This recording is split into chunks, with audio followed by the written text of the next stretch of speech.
श्री विष्णूंनी केले. त्यांचे नाव धोपेश्वर.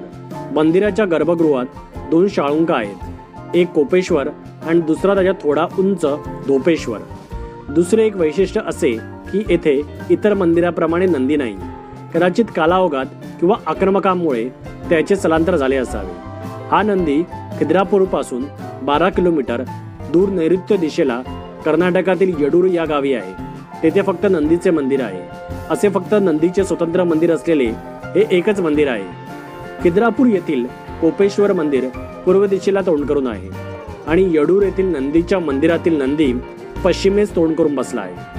साधारण 7व्या शतकाच्या आसपास चालुक्य राजवटीत या कोपेश्वर मंदिराच्या उभारणीची सुरुवात झाली असावी. पुढे 11व्या-12व्या शतकात शिलाहार राजवटीत हे काम पूर्णत्वास गेले. देवगिरीच्या यादवांनी सुद्धा याच्या बांधकामात योगदान दिल्याची नोंद आहे.